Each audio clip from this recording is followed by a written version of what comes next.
Mari kita lihat apa yang berlaku apabila kita meletakkan seketul batu di atas air. Apa yang anda perhatikan?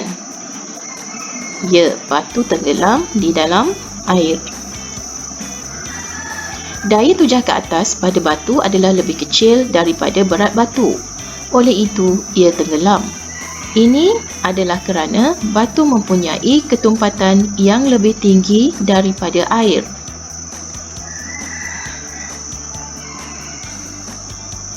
Ketumpatan batu lebih besar daripada ketumpatan air. Berat batu lebih besar daripada daya tujah ke atas.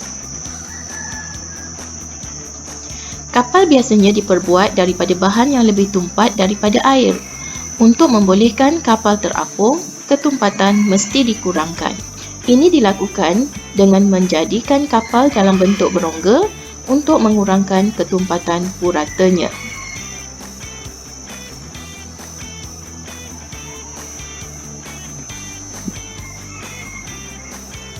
Sekarang, blok keluli telah dikurangkan ketumpatannya dan membolehkan ia terapung.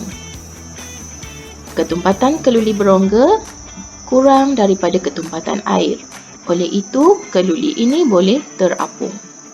Tahukah anda bagaimana kapal selam boleh timbul dan tenggelam di dalam air? Ia dilakukan dengan mengawal jumlah air di dalam tangki balas. Apabila air memasuki tangki balas, berat kapal selam adalah lebih besar daripada berat air disesarkan dan oleh itu lebih besar daripada daya tujah ke atas. Maka kapal selam ditarik ke bawah. Apabila air dikeluarkan daripada tangki balas, berat kapal selam adalah lebih kecil daripada berat air disesarkan dan oleh itu lebih kecil daripada daya tujah ke atas. Maka kapal selam akan ditolak ke atas oleh daya tujah ke atas. Apabila berat kapal ditambah dengan memuatkan lebih banyak muatan kargo, kapal tenggelam lebih dalam. Garis plimsoll adalah satu set penanda pada badan kapal yang menunjukkan kedalaman maksimum kapal tersebut boleh tenggelam sebelum berada dalam bahaya. Ini adalah garis plimsoll.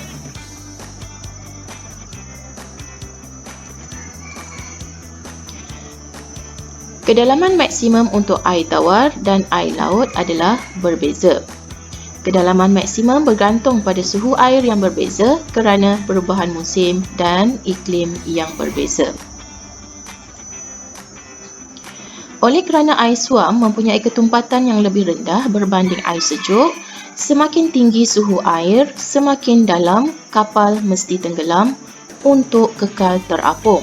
Ini sebabnya mengapa terdapat penanda yang berbeza pada garis plimsoll bagi musim dan iklim yang berbeza. Mari kita lihat apa akan terjadi apabila berlakunya pertambahan suhu.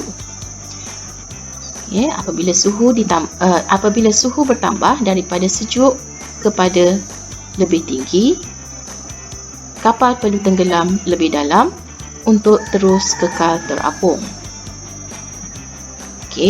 Apa akan terjadi sekiranya kapal ini tenggelam melebihi garis plimsoll? Terlihat.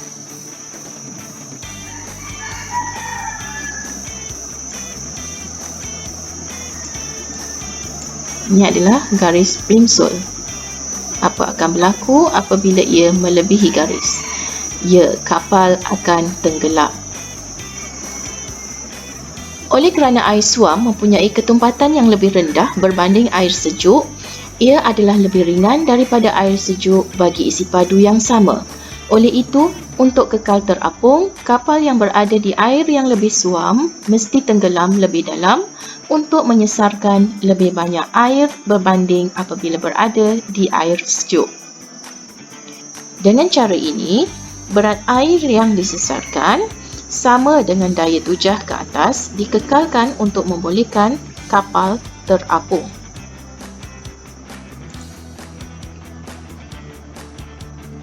Terdapat juga penanda yang berbeza pada garis plimsoll bagi air yang berbeza kerana air laut mempunyai ketumpatan yang lebih tinggi daripada air tawar disebabkan kandungan garamnya yang tinggi. Mari kita lihat.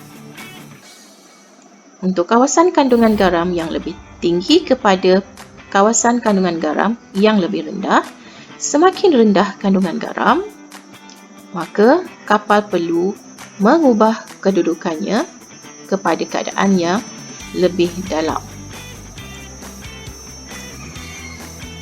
Walau bagaimanapun, semakin rendah kandungan garam bagi kawasan tersebut, maka kapal itu akan tenggelam lebih dalam. Oleh itu, kapal ini perlu memastikan bahawa paras air pada garisan plimsoll tidak melebihi paras yang telah ditetapkan. Jika tidak, akibatnya akan menyebabkan, sekiranya melebihi garisan plimsoll, akan menyebabkan kapal tenggelam. Secara keseluruhan, bolehlah kita rumuskan bahawa aplikasi prinsip Archimedes boleh digunakan dalam kapal selam dan juga kapal serta garis plimsoll pada kapal. Kapal selam terapung dan tenggelam dengan mengawal jumlah air di dalam tangki balas. Tenggelam ke dalam air dengan memenuhkan tangki balas dengan air yang menjadikan beratnya lebih besar daripada daya tujah ke atas. Untuk terapung ke permukaan, ia akan menyingkirkan air daripada tangki balas yang menjadikan beratnya kurang daripada daya tujah ke atas. Untuk kapal, terdapat garis plimsoll. Garis plimsoll ialah satu set penanda yang menunjukkan kedalaman maksimum suatu kapal boleh ditenggelamkan sebelum berada dalam keadaan bahaya. Garis plimsoll mempunyai penanda yang berbeza bagi suhu dan ketumpatan air yang berbeza.